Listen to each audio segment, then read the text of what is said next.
All right, hello friends. We are back again with another video to talk about websites and SEO with my good friend Lauren Taylor. Hi Taylor. Hi. Awesome. Can you just tell us about you a little bit and kind of what you do and where in the US you are? Are you still in Yeah. the US, right? You didn't leave? No. Because I knew you were No. talking about moving and I was like, wait, did she make it out of here before all this went down? That just popped in my head. Yeah, I totally wanted to go to Barcelona for a month before a conference, and that, of course, did not happen because of coronavirus. Right. So I'm currently in Albany, New York, and I am a Squarespace website designer, brand designer, and SEO strategist for female coaches and creatives. And basically, my mission is to help my clients turn their website into a 24/7 marketing and sales tool through having the professional and beautiful design and also just a conversion focused website and getting found through Google. So having all those different elements together really help you turn your website into that marketing tool that is always working for you. And I worked in the SEO industry for a couple of years before starting design. So I feel like that kind of branched together the technical and creative side of what I do. Awesome. I love it. I met Lauren, and I called her Taylor earlier. I realized that in my head. I met Lauren 4 months ago, four-ish, five-ish months ago, when Yeah. I took a trip to Maine, actually, and we were there for this one-day summit. So I got to meet her, and we've just kind of connected since, so it's super fun. So I have a couple questions for you. So the first one is, what are three things that business owners can do right now to upgrade their website? Because we're all at home, well, not all of us, a lot of us are working from home now, right? If you weren't already. So what is something that you can be utilizing this time in updating your website yourself? If Mm-hmm. you have tweaks or things like that can be done. Right. Yeah. So I would say that the number one thing is to check the tagline that is at the top of your homepage. And this is something that you want to go above the fold, which means that when someone lands on your website, it's what people see first. And your tagline is not really like a marketing slogan. It's something that clearly outlines what you do, who you do it for. If there's a transformation you provide, you can include that there as well. And then you also want to have a call to action leading someone to the next step. So you want to make sure that this is super clear.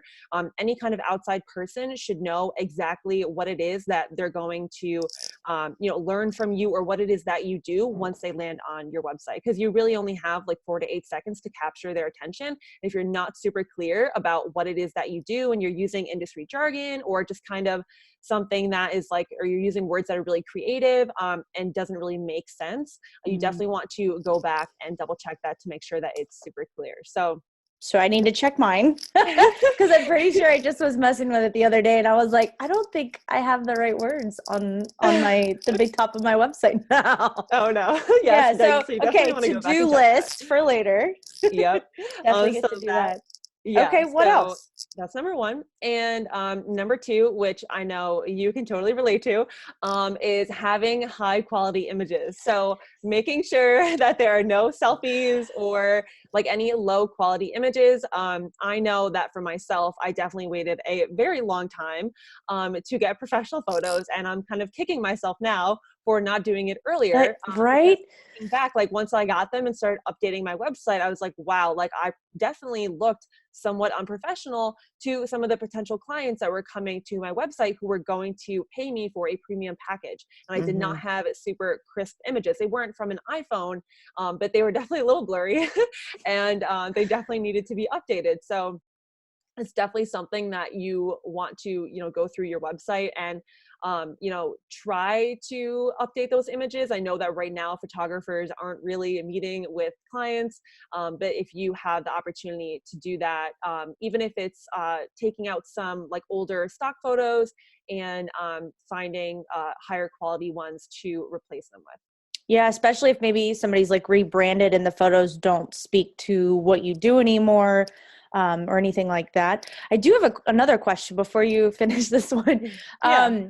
Would you say that there's a certain amount of photos that you should have on a page just for anybody in general, of is there a golden, a rule of thumb kind of how many you should have? I would say that it really depends on the kind of style that you want to have, but also how many words are on the page. Because of course, if you only have, it's for like your contact page, because it's very Mhm. simple with like a couple of sentences and a contact form, you might have like one large banner image at the top and then maybe one below that, but you're not going to have 10 images on that page because of course it would look very strange. So Yeah. I would say taking into account the ratio between like the amount of words that are on the page and how many photos or other visual elements that you can add to that page, so it's not super text heavy. Like, so in addition to images, like you could also have different graphics or icons. You could add like a couple lines or any other design elements to make that page easier to read and not so text heavy. So That way so it helps to break it up as you're scrolling through the page to read it. yes, Okay. exactly. Yeah. So it's not just like an essay that you're trying to read. Like you want Here, people, read yeah, my yeah, life story. yeah, you want people to be like excited to read what is on that page, so you have to make it visually appealing. And that's like another thing too, is pulling out certain sentences as a heading, especially if you're Mhm. using your brand colors for your headings. Then it's not all black, it really adds more Yeah, color to the page. that's really smart. I love that. Awesome. Okay, what else can we be doing to fix our websites right Yeah. now So number or three update is them? yes. So number three is including calls to action. And this is something that you want to include as a button link, not as a text link, because button links stand out a lot more. So they have higher conversion rates. And you want to make sure that you have them at the bottom of every main page of your website. Your homepage is a little bit different because it's kind of like a choose your own adventure where you give Mhm. previews of what people can expect from the different pages. So on your homepage, you might have a mini bio that then links out to your about page. Then you'll have a preview of your services that links out to your services page. But then on your about page and your services page at the bottom, you need to be thinking about like, are you actually directing people to take the next step with you? So after they're done reading your bio on your about page, are you sending them to your services page so they can see your packages? It might sound really obvious that you have your pages linked in the top navigation and that the person will just click through to those pages, but you want to make it really simple and clear of where people should go next. So you don't want to strand them when they get to the bottom of a page. Yeah, totally. Because then you got to scroll all the way back up, anyways. And if there's a thing Yeah, at the bottom of like, here, this is exactly. what the packages that I offer are, or this is my services, and whatever it is that you do, they're more likely to click that than any if there wasn't one, right? So then otherwise Mhm. they'd probably just like leave your site at that point. They very well could. Yeah, exactly. So Okay. you want to make it like super simple of where they should go next. And of course, once they land on your contact page, the goal is to fill out a form or sign up for a call. So the only call to Yeah. action is to actually, fill out that form or sign up for a call. Gotcha. So would you say that the button should be more of a call to action of like getting like contact me, fill out this form, or like a link to the actual packages? Like which one would be a better call to action, do you think? You mean like from like the about page, like where would they want to go Yeah. next type Well, of thing? or any of them, because like mine, I have set up right. Like you can see my packages online and see Hmm. like these are what these look like. But I've also got a contact me page. So would it be, which is where you book a call to talk with me, right, for free to talk about photos? So would you recommend them going to the contact page to sign up for a free call, or to the packages page to see like what the services actually are? And then You have would another want link to at the bottom of that page have another call to action which goes to the contact page. What would yeah. be like a plan of attack for that? So you could have a button at the bottom of the services page leading to the contact page. If you want to put your contact form on your services page, that's totally fine. But what you want to do is really think about the site journey. So of course, like I said, from the homepage, they can kind of choose their own adventure, but then the other main pages. So like you only want to be directing a person to like one other page. So it makes sense Hmm. that they might go to your about, and then at the bottom of that page, there's the call to action to like check out my packages. Then they go to the services page. At the bottom of that page, then it's like book a call with me, and that link goes to the contact page. So it's kind of like you're leading them step by step. Like leading Um, through the website to get to that point to keep them kind of exactly. hooked a little Yeah. bit.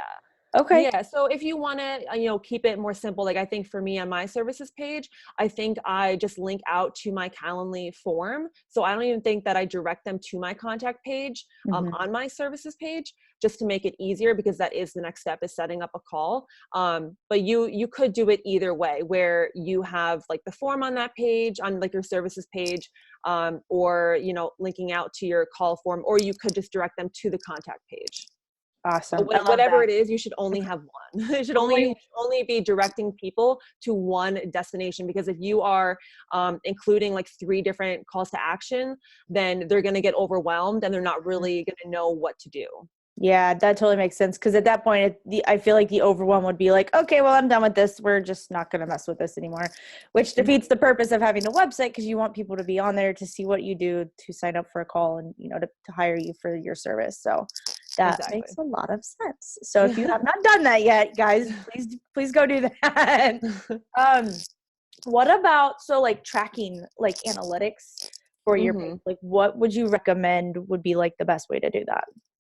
Yeah, so you definitely want to set up Google Analytics and Google Search Console. These are both free, and they're offered by Google, of course, and they really just collect data about the traffic and the user behavior. And if you have Squarespace, these both integrate into the back end of Squarespace, so it's really, really Ooh. convenient. Instead Okay, of that's having, also going on my to-do list because I have a Squarespace account. yes, you need to do that. Yes. Uh, Okay. So yeah, so with Google Analytics, it shows you like what pages are most popular, how people are finding you, whether it's through Instagram, Facebook, Google, Pinterest, YouTube, or another website. It shows you where these people live. You can even, get pretty creepy and see like the actual town of where people are searching from.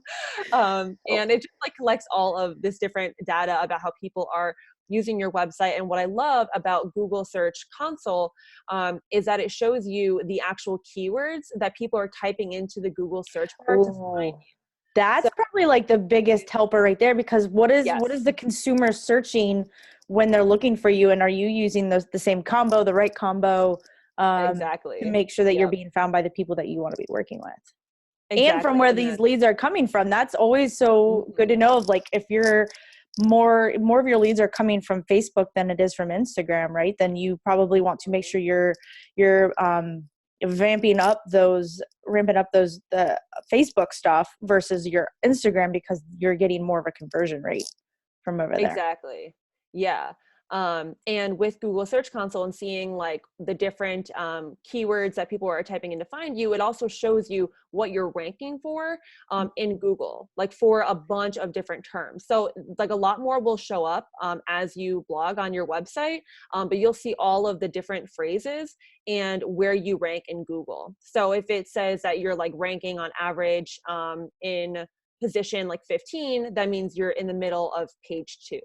So that's really insightful data to have as well, because if you see that you're close to page 1 for a certain term, then you can write a blog post about that, and you'll move up higher in the search results. Yeah, And of because course the goal, you want to be on the first page, right? Somewhere on the first exactly. page. Exactly, yeah, because a lot of people do not go to the second page. But Mhm. one thing is that you want to also compare that to the actual search volume every month for that phrase, because sometimes Google Search Console will just pull in like 15 different variations of the same phrase, Mhm. or like a long tail keyword, which is a keyword that's 3 words and longer. So you want to make sure that it also matches up with, that people are actually searching for that, if that makes sense. Okay. Yeah, that makes total sense. Obviously, it helps you because then you're getting more traffic on the website, which is what you take time to have somebody make for you Exactly. create all this conversion not stuff. I love it. Mhm. So I'm just trying to think. I was going to ask you another question, and I think we talked about it when you talked about photos. Um, Oh, I know. So what about, so say somebody is like doing really, really well on Facebook or Instagram, right? Like they're getting a lot of leads that turn into actual clients. Do they still need a website? Is that, Yes. yeah. Yes. Yes. Yes. The short answer. So I'll dive into that a little bit more. But basically, you want to have a place like at its core where someone can just go to learn everything that there is about you. So to see your full bio, to see your full packages, whatever items that you have in your shop. And the other thing too is that you don't want to just be building your business on a borrowed platform. That's what Facebook and Instagram are. And there have been many times where Instagram has gone down and then everyone's freaking out. They can't post to IG stories. And that's not really like a great situation to be in, especially if you have like 20,000 followers on Instagram, but you have like no website or don't have any content on your website. Because the thing with blogging is that number one, it's not dead. And that your content has a really long shelf life. So when you're posting to Instagram and Facebook, that content might last for like one day. Whereas through blogging, yeah, it could take some time to reach page one, but that blog post could stay there for 3, 4, or 5 years. Yeah. And yeah, so the other thing too, like you own the content on your website, and getting found through Google, like that puts you directly in front of dream clients. So instead of having to like scroll through Instagram and engage with a bunch of people, like people are actually finding you through Google and like signing up for your offers, your email list, and reaching out to see if they can work with you. Well, and then no matter where they are in the world, like a lot of people that do work completely virtual, they can look at your stuff. So if it's in the middle of the night and you're sleeping, like they're not going to get a response from you right away if they message you. But if they have a website to go to, they can fill out that contact form, right? And look at all of the pages and look at all the things and then decide, because then that's also how they're going to decide if what you offer is what they want, right? Because you can go into such greater detail on your website, whereas like Instagram, you're limited on what you can put in your bio, right? It's such a short amount of space to talk about who you are and what you do. And then you have to also hope that they click on your link that's on your page, which should be your website, right? So that you can kind of pull them into your realm. Right. But I think that's huge, because otherwise, I mean, I know when I'm looking for somebody to like hire for stuff and different things, I search them, I Google search. So then I'm looking like, what does their website look like? What does this person look like? What's their mom's name? Yep. Just kidding on that part. No, but you want a place where you can go be found, and with everything being so digital, like everything is on social media and digital and the web, that not having one is probably almost detrimental to your business, right? Like not having one is actually going to hurt you to some degree. I would say so. Yeah, because I know like for me, if I see like a 6-figure business owner or even like 7 figures, but they don't have a website, or it's a really crappy one, it shows that they don't take themselves seriously and don't want to like invest in their online presence. And I just feel like it's like a direct reflection of like you and your professionalism. Because people, like, even if you do have like a messy website and you're not taking the time to, maybe if you're new to business, like purchasing a template, or if you already make I would say like a decent amount of money, like maybe like 6 figures, and you can invest in an actual designer, then oh my God, I totally forgot what I was gonna say. No worries.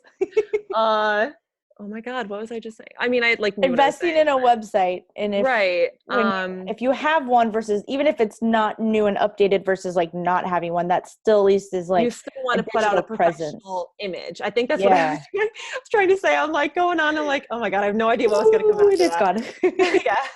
But basically, like, people will judge you by like how professional you look. So you should really take that seriously, because you're definitely missing out on clients if you don't have a professional website, or if you don't have one at all, because it does look very strange if you are a 6-figure business owner without a really nice, high quality website.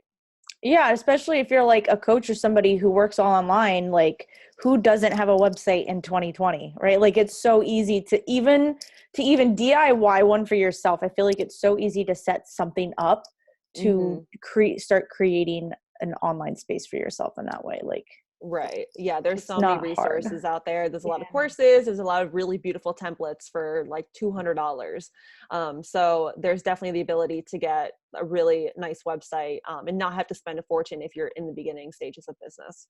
I love it. So good. Okay. So tell us about the PDF that people can download that you Yes. shared? That was the 10 website essentials, right? Is that the one I sent you? I think so. I'd have to, let me see if I can pull it up. Sorry guys, we're going to do some real quick. I'm pretty sure it wasn't the SEO one, was it? I think it was It the might have website been your essentials. SEO one. Hold on. Oh, I'm going was to it? scroll through really, really quickly. I should know this.